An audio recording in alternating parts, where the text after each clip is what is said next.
जय हिंद दोस्तों, मैं प्रदीप पाल स्वागत करता हूं आप सभी का आपके पसंदीदा यूट्यूब चैनल 50-50 अथर्व। आज हम लोग पढ़ने वाले क्लास 10th एनसीईआरटी प्रश्नावली 5.2। इस प्रश्नावली का आज हम लोग प्रश्न नंबर 11 और 12 देखेंगे। इसके पहले हम लोग प्रश्न नंबर 10 तक कर चुके हैं। उस वीडियो को अगर आप नहीं देखे हैं तो इस वीडियो के डिस्क्रिप्शन में उसका लिंक मिल जाएगा, आप वीडियो देख लीजिएगा।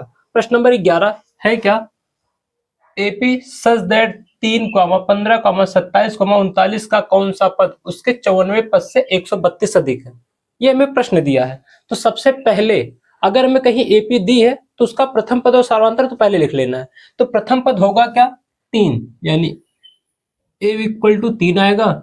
और डी क्या होगा, A2 माइनस का A1। तो डी क्या आएगा, A2 कितना है, 15 माइनस का 3, 12। इसका सार्वंतर 12 आ गया। फिर क्या बोल रहा है, कौन सा पद इसके 54वें पद से 132 अधिक है। तो हम मान लेते हैं, माना क्या, माना nवां पद 54वें पद से 132 अधिक है, ये मान लें। तो इसके अकॉर्डिंग होगा क्या, A N equal to A54 plus का 132, यही होगा भाई। क्योंकि हम देख क्या पा रहे, एनवा पद 54वें पद से 132 अधिक है, तो 132 अधिक कर दिया गया। फिर एनवा पद का फॉर्मूला क्या होता है, A(n-1) इंटू में डी। A54, तो जहां पे n होता है वहां पे 54 रख देंगे तो जाएगा A प्लस 54 माइनस का 1 इंटू में डी, प्लस में 132। देख क्या रहे हैं, यहां से a यहां भी a, दोनों में सेम आ रहा तो एक कैंसिल हो जाएगा, क्योंकि ये इधर जाएगा माइनस हो जाएगा तो 0 आ गया।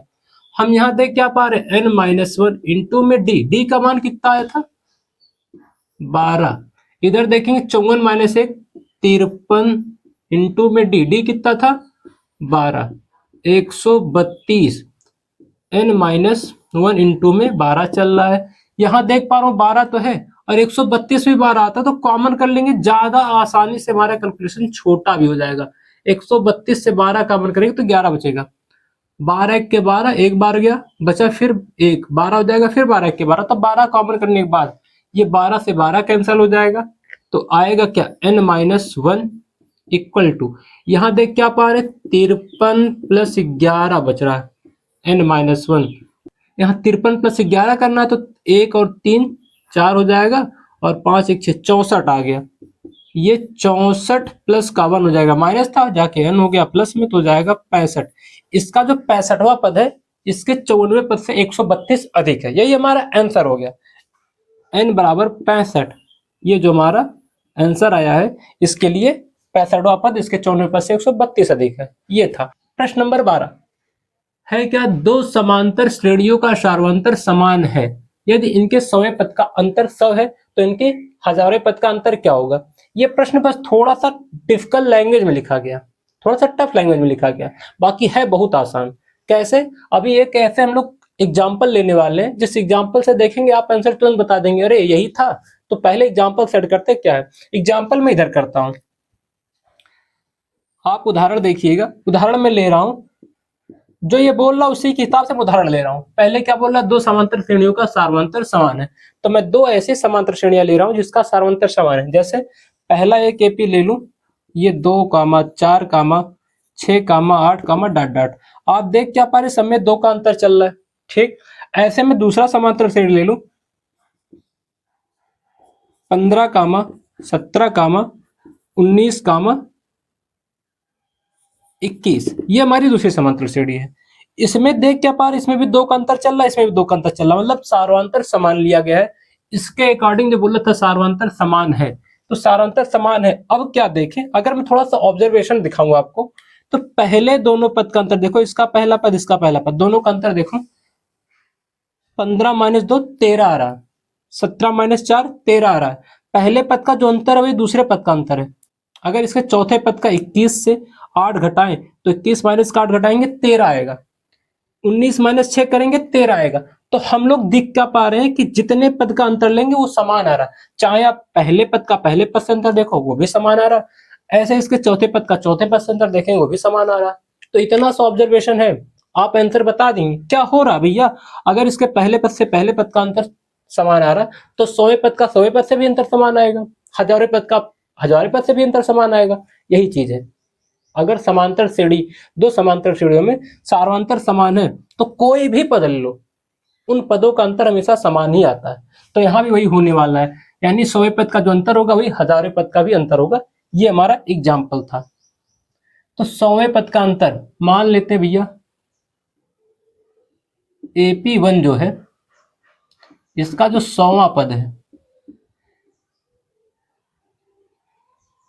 जो AP2 है, इसके 100वें पद का अंतर क्या है, 100 है। देखो इनके 100वें पद का अंतर 100 है, तो ये हो गया। अब अगर इस AP के 100वें पद की बात करूं तो होगा क्या, हम लोग लिखते हैं A100 लिखते हैं, और यहाँ पे क्या लिखेंगे, A भी है 100 लिखेंगे, 100 दिया है।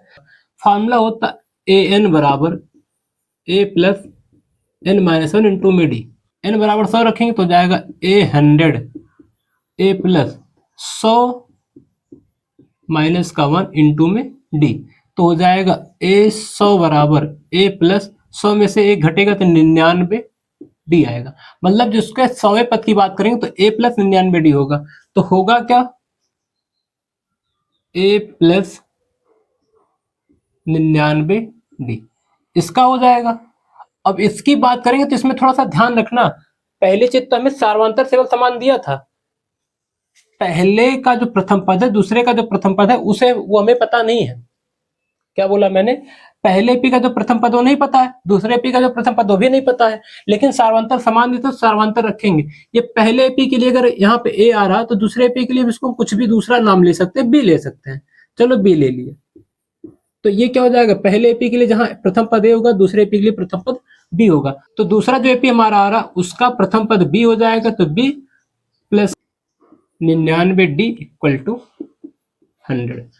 ब्रैकेट खोल देंगे तो A 99D minus B minus 99D equal to 100, ये तो कैंसल, तो आएगा क्या, ए माइनस बी बराबर 100। इन दोनों एपीओ के पहले पद का अंतर 100 आ रहा है।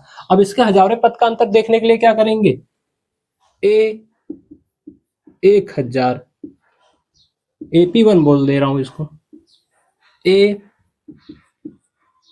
1000 AP2 बोल दे रहा हूं, कितना होगा ये बताना है।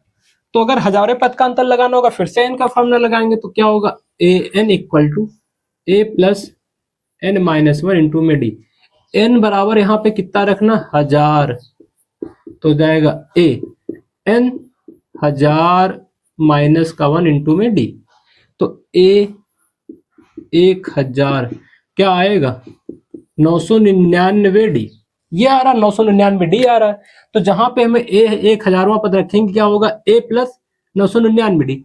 लेकिन हम एक चीज ये भी देखे थे कि प्रथम पद पहले एपी का ए था, दूसरे एपी का प्रथम पद बी था, तो वही चीज रखेंगे। यहाँ पे पहले एपी के लिए मैं क्या रख पाऊंगा, ए प्लस 999D हो जाएगा। दूसरे एपी के लिए क्या रखेंगे, बी, क्योंकि इसका प्रथम पद बी लिया गया था, तो यहाँ पे बी हो जाएगा बी 999D।